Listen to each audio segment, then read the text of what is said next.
Bom dia, galerinha. Eu sou a professora Maiara Souza. Hoje nós teremos mais uma aula de ciências. Nós vamos dar continuidade aí aos nossos estudos de astronomia e astrobiologia. A astronomia, como nós já sabemos, ela busca compreender a constituição do universo, enquanto a astrobiologia, ela vai dar prosseguimento aos estudos de como é a vida aqui no universo.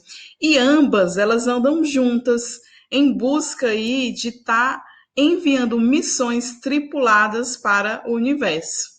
Nós vamos estar continuando explorando o universo e nessa aula de hoje nós vamos falar sobre zona habitável, luas habitáveis, gelo em Marte, viagem ao espaço e viagem a Marte. Então vamos lá. Nós temos aqui uma imagem de abertura do nosso slide nos mostrando a vida, né? A vida, como nós conhecemos, galerinha, depende da existência de água líquida. Se não existisse água líquida aqui na Terra, não existiria vida. E é daí que nós entramos num conceito chamado de zona habitável. Nós temos alguns parâmetros para uma zona ela ser classificada como habitável. O nosso primeiro parâmetro, ela deve ter uma estrela estável. No caso, nós temos no sistema solar essa estrela estável, que é o Sol. Por que ela é estável, professora? Porque ela vai conseguir viver aí por milhões de anos, né? Outro parâmetro para a zona ser considerada habitável é ter um planeta rochoso com água líquida.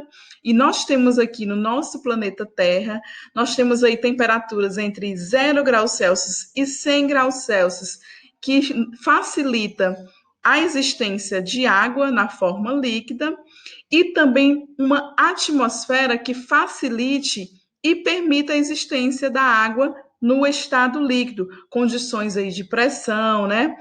Então, para que uma zona seja considerada uma zona habitável, ela tem que ter essas três características. Aí nós vamos agora, deixa eu só puxar essa imagem para não estar atrapalhando aqui o nosso slide. Vou colocar aqui. Nós temos aqui um esquema comparando a zona habitável do sistema solar com a zona habitável de outros possíveis sistemas planetários. Então, nessa escala aqui, nós temos a massa da estrela em relação ao Sol. O parâmetro aqui é o Sol. O Sol, com a massa nessa escala 1, vai corresponder a 100%. Se nós formos analisar essa outra estrela aqui, ela tem uma massa de 200% em relação à massa do Sol. Já essa estrela aqui vai ter uma massa apenas de 10% em relação, voltando aqui, em relação à massa do Sol. Nessa outra escala aqui, nós temos o raio da órbita em relação à Terra. Então, nós temos aqui como o referencial o raio da órbita da Terra, que vai ser 100%. Aqui nós vamos ter um raio de apenas 10%. Esse outro raio aqui vai ser 10 vezes maior, né? Então vai ser 100, 1000%, na verdade, e assim sucessivamente. Nós podemos observar o seguinte, ó, essa zona aqui, ela é considerada de zona habitável, porque satisfaz os parâmetros que eu falei anteriormente. Então, observem que no nosso sistema solar, galerinha, nós temos apenas o planeta Terra que se encontra nessa zona habitável. Então, os planetas do nosso sistema solar, eles giram ao redor do Sol, que, como eu falei, é uma estrela estável, e comparando as características, como eu falei anteriormente, a Terra o único planeta que atende a esses parâmetros.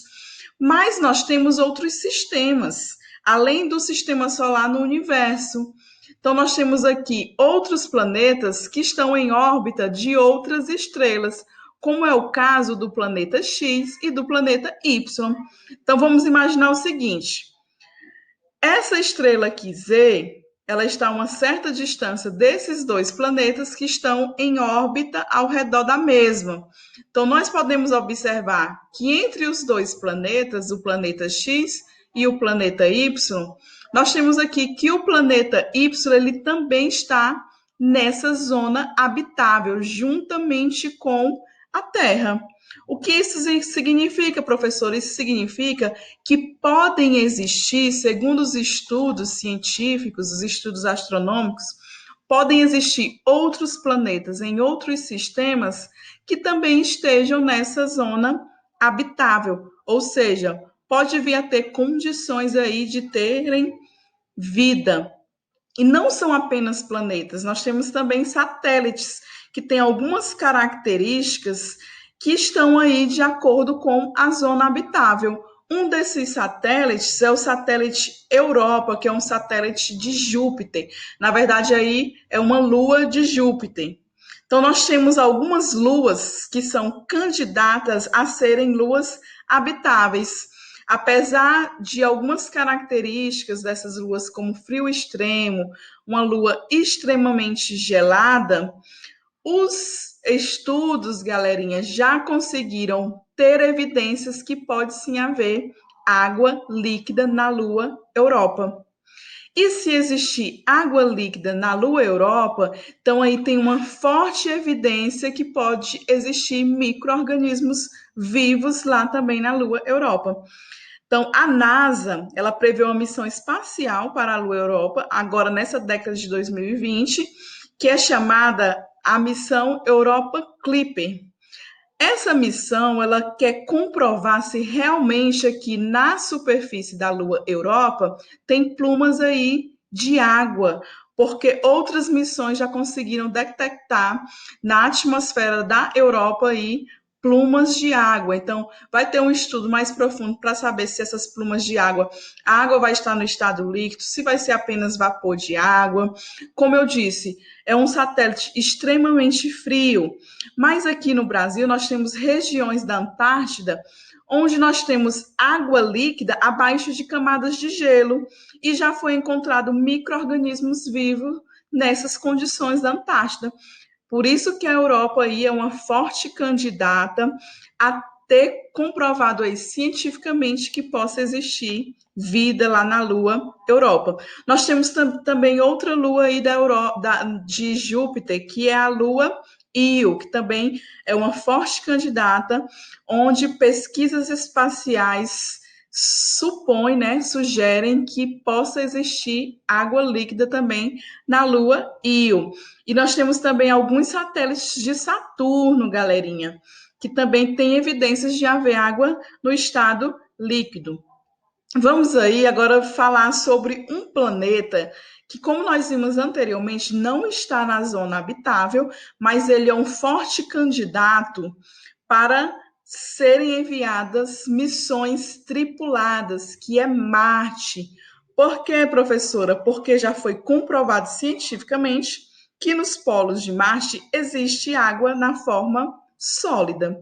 E como eu falei anteriormente, se existe água na forma sólida, então provavelmente pode existir aí água embaixo dessas camadas de gelo na forma líquida. Então, pesquisas já confirmaram que há milhões de anos atrás, Marte já teve sim água no estado líquido. E o que aconteceu com essa água? Os estudos ainda não conseguiram explicar isso. O que aconteceu com a água de Marte na forma líquida? Por que Marte hoje é um grande deserto?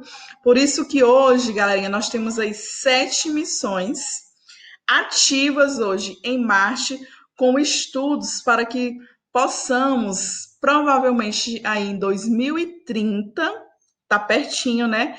Tá enviando aí missões tripuladas. Nós vamos estar enviando astronautas para Marte.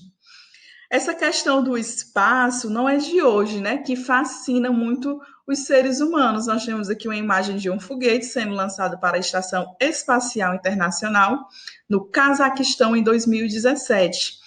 Mas hoje, no momento, nós não temos condições, nós não temos uma tecnologia suficiente para estar mandando aí missões tripuladas em Marte, né?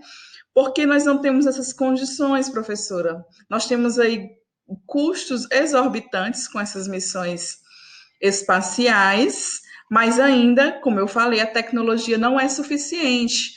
Porque Marte, galerinha, apesar de estar mais próxima da Terra do que as luas de Júpiter, ainda tem uma distância muito grande. Se a gente for analisar, quando essa missão for ocorrer, é lógico que os cientistas vão procurar aí uma época em que Marte vai estar mais próxima da Terra. Mesmo Marte estando mais próximo da Terra, nessa órbita que vai ser selecionada, vai ser uma viagem aí de 6 meses de duração, porque são distâncias aí astronômicas, né, da Terra até Marte. Imagina só, digamos que vai uma tripulação de 4 astronautas ficarem numa cápsula minúscula, apertados, tem que ter condições psicológicas, condições físicas, eles vão ter que estar levando alimento suficiente, água suficiente, vão ter que estar levando também oxigênio suficiente. Então, nós não temos ainda essa tecnologia suficiente, digamos, para ter uma missão ainda esse ano a Marte, né?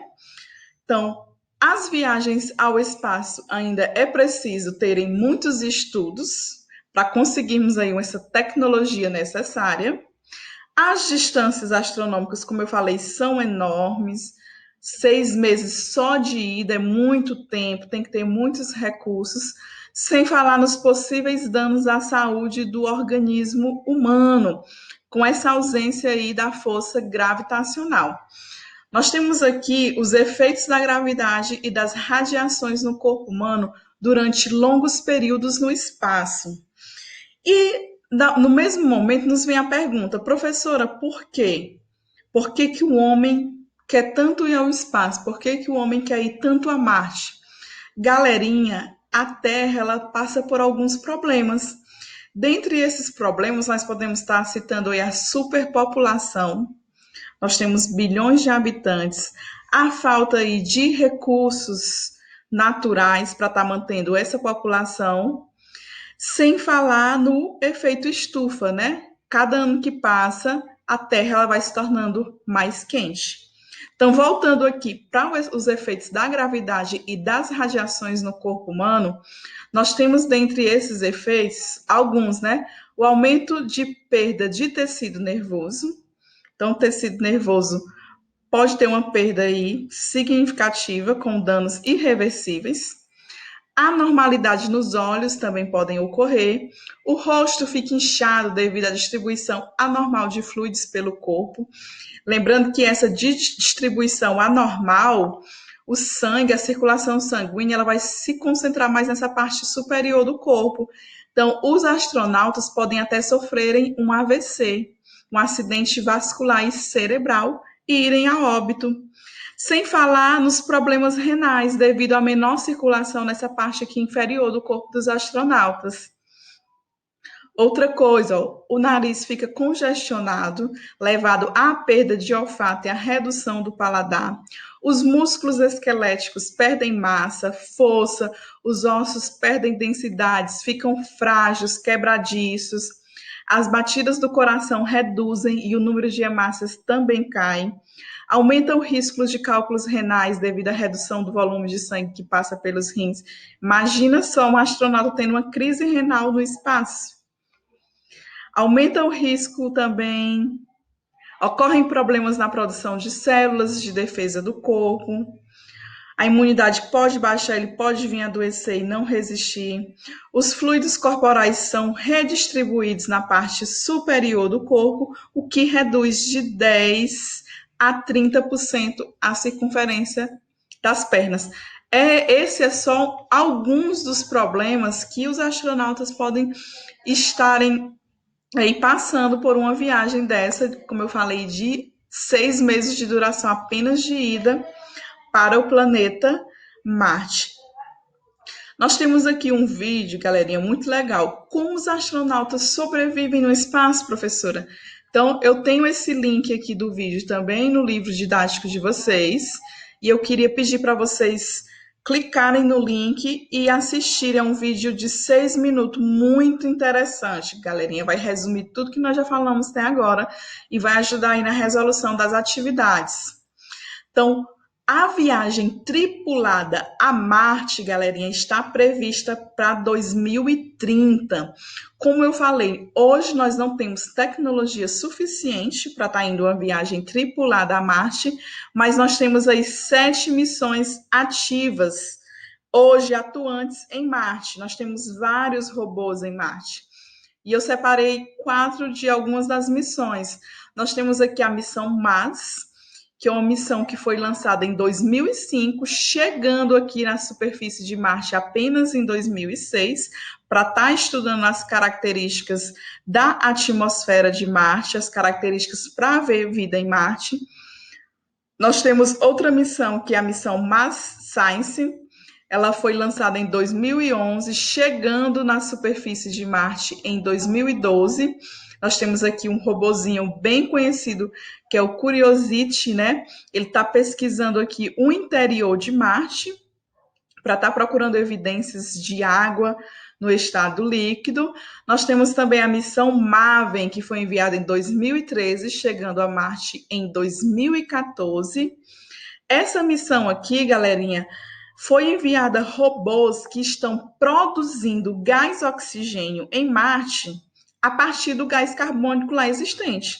Então, cientistas estão estudando se esse gás oxigênio ele vai permanecer lá na atmosfera de Marte ou não, como é que ele vai estar se comportando. E nós temos a missão InSight, né, que foi enviada em 2018 e demorou 6 meses para estar chegando lá também em Marte. Então, nós chegamos ao final da nossa aula. Por hoje foi isso e eu espero vocês na nossa próxima aula na próxima semana. Tenham todos um bom dia.